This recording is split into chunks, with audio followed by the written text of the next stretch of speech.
Lino Kleizos jaunimo ugdymo centro autobusiukas pilnas ekonomikos ir finansų reikalus išmanančių KTU dėstytojų tęsia kelionę po Lietuvą. Penktadienį paskaitos buvo skaitomos Vilniaus apskrities vaikų globos namų auklėtiniams. Susirinkusiems sveikinimo žodį iš video ekrano tarė pats Linas Kleiza.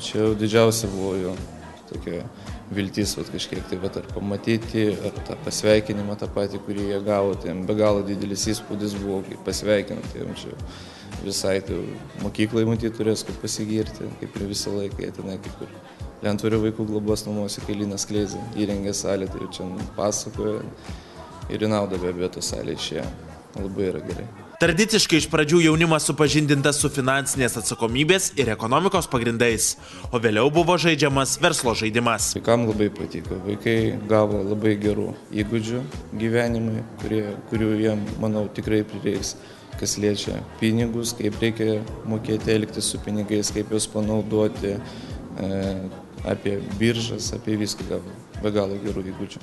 Vaikų įspūdžiai patys geriausi, jiems ir tas laikas be galo greitai prabėgo ir dar nori pabūti, bet aišku, laikas neleidžia, be galo patiko. Šį kartą prie jaunimo ugdymo centro paskaitų prisijungė ir KTU profesorė Vilmantė Kumpikaitė. Vaikų akiratį ji praplėtė paskaitą apie žmonijos kultūrinius skirtumus. Mes stengiamės išsiaiškinti, nuo ko priklauso sprendimų priėmimas.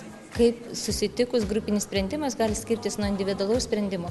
Ir kai mes turim skirtingas vertybės, skirtingą supratimą, kai kartais nėra tai lengva bendrą sprendimą priimti. Ir todėl reikia atsižvelgti į mūsų, tai, ko mes siekiame. Iš tikrųjų susidėlioti prioritetus, ką mes norėtumėm padaryti ir ką mes orientuojamės tuo metu. Nes kasdieniniam gyvenime irgi mes turim priimti kasdienius sprendimus. Iš tikrųjų, kaip aš jiems ir patiems pasakiau, man patiko, iš tikrųjų, man patiko, kad jie nebuvo labai kategoriški, jie įsijungė, jie galvoja, jie priiminėjo tos sprendimus, pasirinkdami kažkokius kriterijus, dėl ko, tai buvo tarsi išgyvenimo situacija, mūsų tuo atveju, tai jie rinkosi kriterijus atėjom. Žmonės, kad jie būtų naudingi visuomeniai, kad jie galėtų gelbėti vienas kitam, pagal amžių, pagal tam tikrus kriterijus.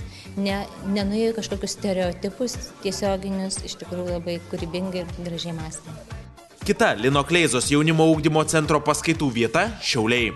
Čia vasario 24 dieną paskaitų klausys apie 70 vaikų iš Šiaulių krašte esančių globos namų.